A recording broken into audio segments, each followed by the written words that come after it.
Morning, everyone. Thank you for being here. I'd like to start out with in Officer Reining's incident report. He had this to say, and I quote, "I was unsure of what the male's intentions were going to be when I stepped through the line believing I had a muzzle blast round in my 40mm launcher. I intended to hit the center mass area of the white male to change his behavior based on him turning back towards our group. When I delivered my round, it was apparent I mistakenly had the wrong round in my 40mm launcher. All throughout this incident, I altered different types of rounds out to address any threats that were being presented to myself and all the other officers on scene. Due to the chaotic nature of the incident, I was carrying different types of munitions on my person," end quote. That was indeed a chaotic night, and one that we will not soon forget, and maybe never forget.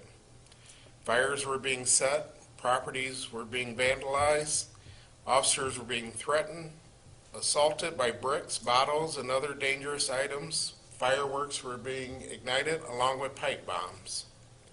More importantly, public safety was in danger. One officer observed that, and I quote, "Due to the vast number of protesters and very few officers, it was quickly determined we would not be able to maintain the line on the exterior of the Fulton Street entrance. Protesters were shoved against the glass of the entrance door. They began to strike the doors as they screamed and yelled profanities. Objects thrown from the ground began hitting the doors," end quote. And then it happened, and I quote again from Officer Reinig, "When I delivered my round, it was apparent I had mistakenly had the wrong round in my 40mm launcher," end quote. That was in Officer Reinig's report. Officer Reinig recognized immediately following his actions that he had made a mistake we all regret. Under the pressure caused by the hostile environment, unruly crowds, and the type of chaos none of our officers in our department had ever seen, in this particular incident, we had mistakenly loaded and subsequently used the wrong canister, and not surprisingly, since they looked nearly identical. The criminal investigation by the Kent County prosecutors concluded that Officer Reinig that no charges would be filed.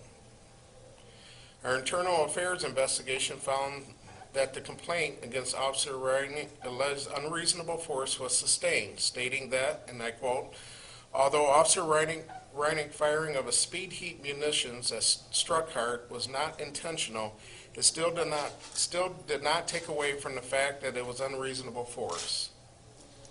As a result, Officer Reinig was disciplined, receiving 2 days without pay, which he has already served. More importantly, standard operating procedures regarding the use of muzzle blasts and speed heat munitions were changed immediately following the incident and complaint, so as to prevent something like this from happening again.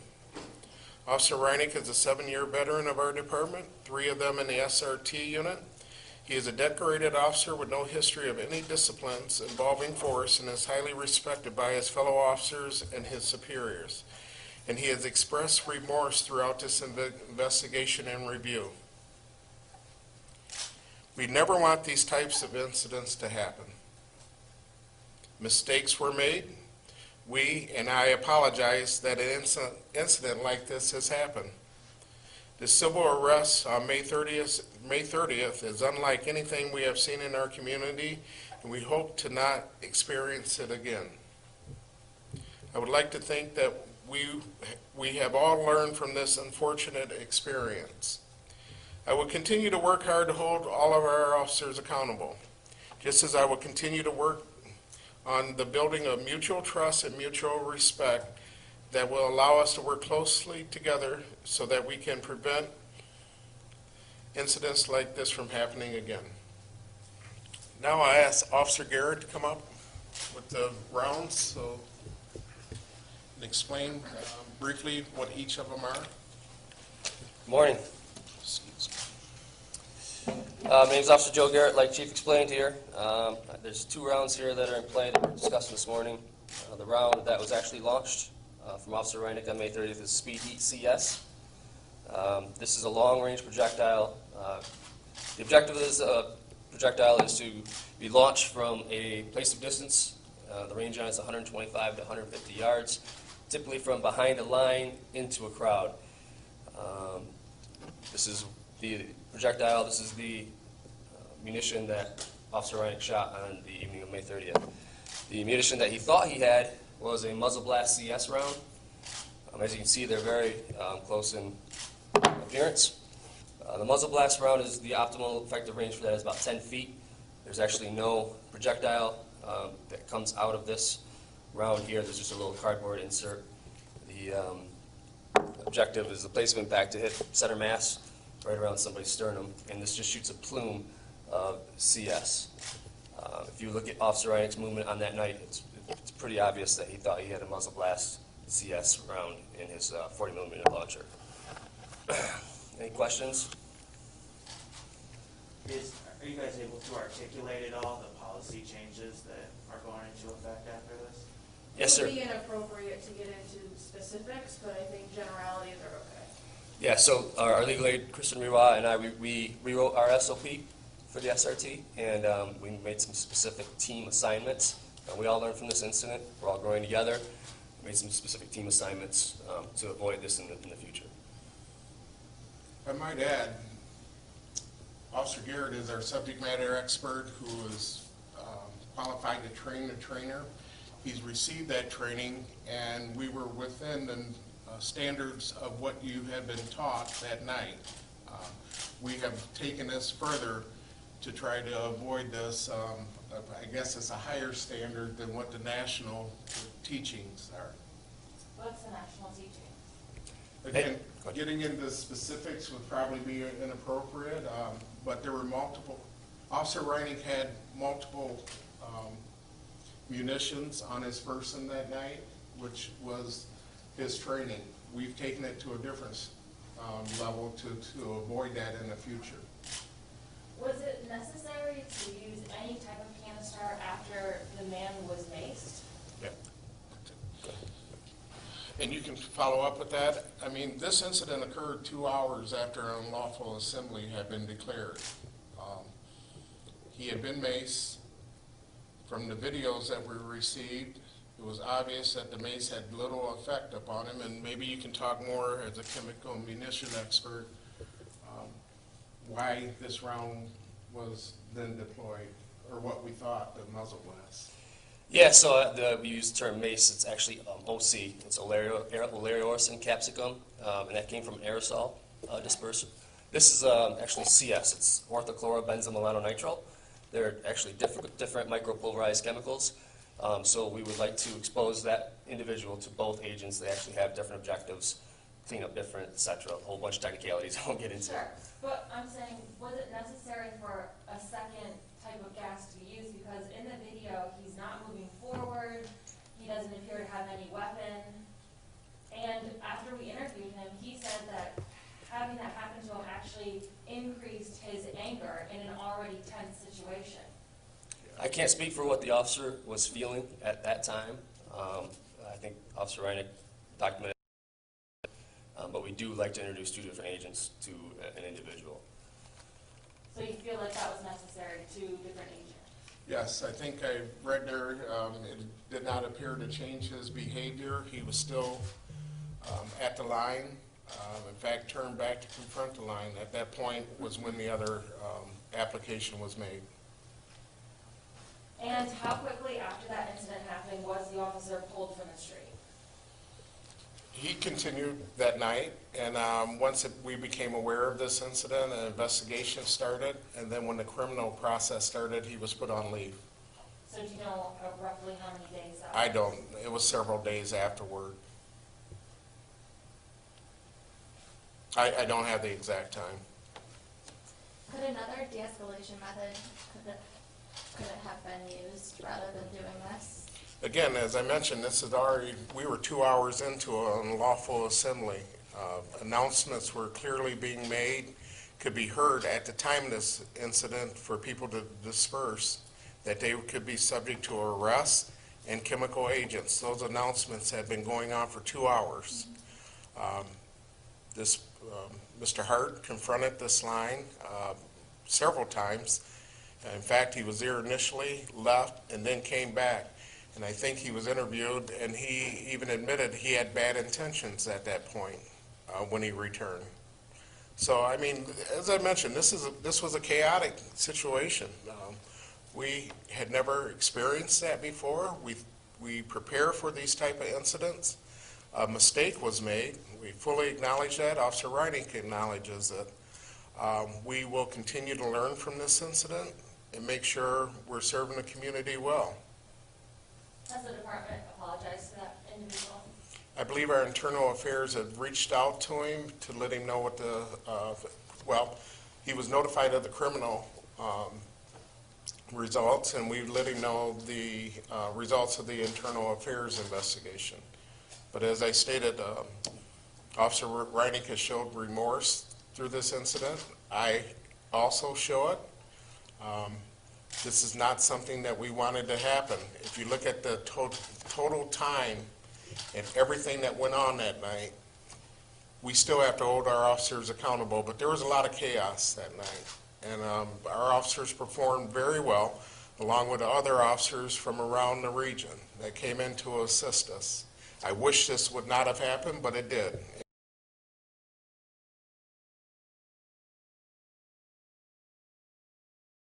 Articulation of the points as well, though. That's up to Mr. Becker to decide. We stay out of his decision-making. We provide him the information, and he's a determining factor. I have to respect his decision whichever way it goes. The changes that you guys have in place for future incidents where this can be used, is that something that's going to be made public so for transparency so people know, you know, in the future if something happens, what kind of stuff they'll be up against? Or? We'll have to rely on legal and talk to them. I mean, FOIA requests come in, and we'd have to look at those. So you're not going to tell people what changes you've made online, right? Well, we have our manual procedure that's online. We're reviewing our use of force policy that will be announced, I believe, August 11th, along with other changes. So we have made changes to our use of force policy. I actually have a question for the city. Has this case been given to Brandon Davis's office? I don't know if you can answer that. That's part of a process, and he's still establishing what is reviewed by his office. We have not provided him the information. Okay, because I thought he reviews all officer internal investigations. He was, again, that's part of the process that's being established. He has not been given this information yet. You guys have other methods of you know, suppression sometimes. Is there anything else that might look similar to each other, you know, where one's a little more, you know, I don't know how to say it, more dangerous, or, you know what I mean, something, and are the methods being taken to separate that easier for the officers? So really, that's a great question for Defense Technology. They actually produced this, and they are, after May 30th, obviously they've been very busy. They're talking about maybe going to like a black casing on here and making some other changes so that they don't look so similar. And is there anything else that has similar characteristics to something a little more, you know, hazardous? There are other canisters that look very much like this. So I think we're going to work with that. Larger agencies particularly working with them to get some different colored canisters for different conditions. Is that typical that an officer would stay on the street after having an incident where there's a question of their actions and possibly use of excessive force? I guess Yeah. what's the policy on that? Well, this came several days afterwards to our attention. Right. Then we had reviewed, and we had discussions about that. As the internal affairs process continued, once it came to our attention, we had legal involved in it, discussing what our next options would be. And then eventually it was decided that it would go to the prosecutor's office, and he was placed on admin leave at that point. I must say, what he was acting as that night is a grenadier. I want to make sure I'm correct on that. He was relieved of that responsibility that night. What is a grenadier? They're the ones that launch our chemical munitions, and they're the ones that have received supplemental training. Well, actually, it was when it came to our attention that this incident occurred, so it was probably a couple of days later he was relieved of that duty as a grenadier. Were there other incidents on the night of May 30th where that speed heat canister was deployed in the proper scenario? Yes. In fact, multiple rounds. And also the muzzle blast, I believe, Many. many times. Were there other canisters used that night that you're able to speak on? Yes. Yes, there were several. Similar to what those look like? Yes. Yes. How did the department determine 2 days of unpaid leave? Well, as part of a process, we go through the investigation, of course.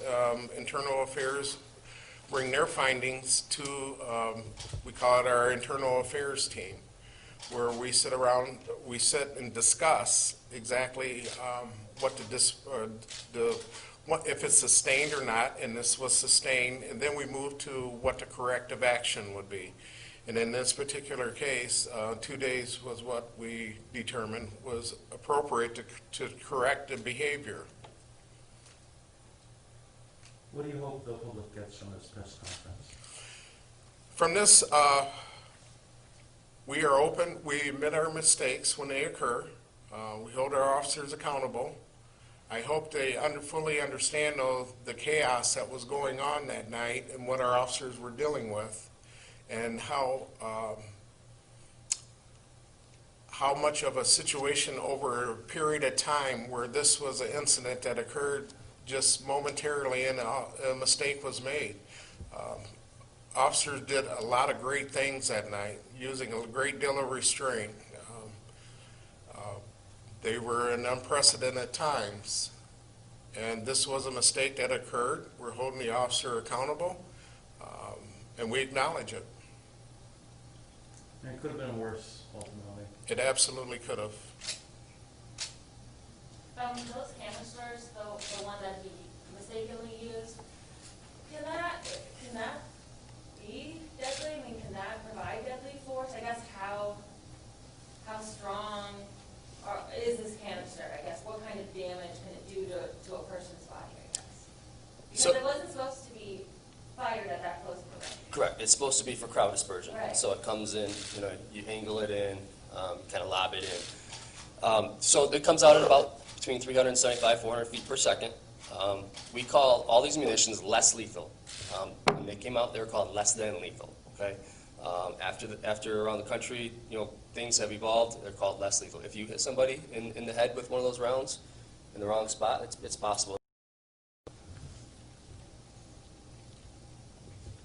What would you compare that to? Like, I know I have a crossbow at home that fires at 270. Is Yeah. that something comparable to that, or is it a different type of gauge? It's different, Yeah. yes. This loses velocity a lot quicker than like an Correct. arrow would. Any other questions? All right, thank you for being here today. Appreciate it.